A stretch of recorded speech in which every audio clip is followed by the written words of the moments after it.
Why do we measure things? That might seem like a silly question, until you consider just how much we do it. From population data and GDP down to steps and screen time, we measure almost every aspect of our lives, but always for the same reason: to make things better. Measuring shows us where we've been to guide us where we want to go. This idea has served us so well that we take it for granted, but it's worth pausing to think about, because losing sight of exactly what, how, and why we're measuring can end up leading us not to the sunlit uplands of a brighter tomorrow, but straight into a minefield, the minefield of metrics. A metric is basically a system for assessing something and stating it in numbers. Sounds pretty simple, but this simplicity is the source of metrics' power, because summing up complex situations like this makes them easier to grasp. For example, everyone deserves good health, a sound education, and a safe community. But these concepts are ambiguous and hard to define, so we simplify, focusing on things we can count. For health, hospital waiting times. For education, exam grades. For safety, crime rates.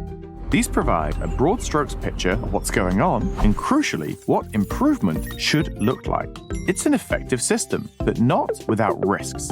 Because whenever a multifaceted reality is boiled down to mere numbers, something will get left out. And when that happens, metrics' greatest strength becomes our greatest weakness. You see, the sad fact is that in a complex, bewildering world, our brains love simplifications, much like they prefer sugary snacks over something less immediately gratifying, but ultimately more nourishing. As a result, it's easy for us to forget that metrics only show us a sample of reality, never the whole thing.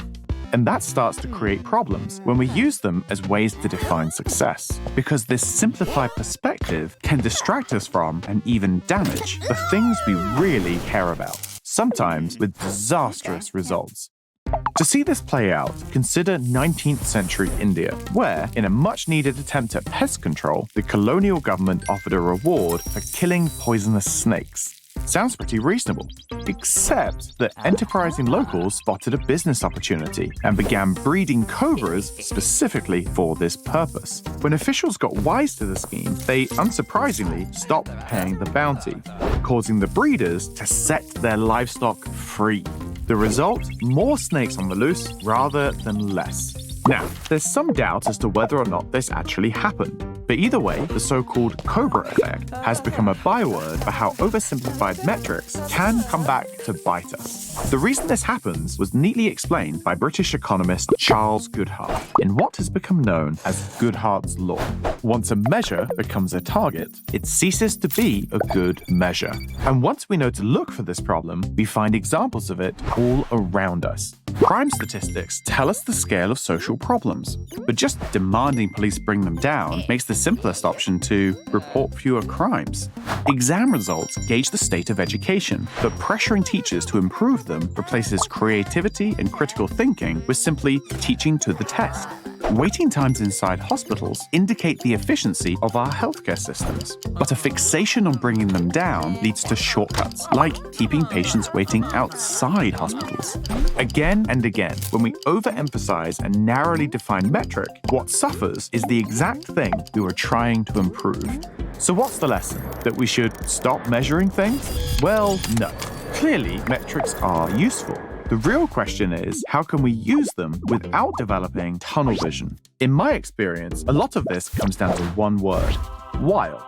We want to reduce costs while maintaining quality, to increase productivity while maintaining reasonable working hours. Now, hang on, I can hear you thinking. All you're doing is adding more metrics. But the key is choosing metrics in tension with one another.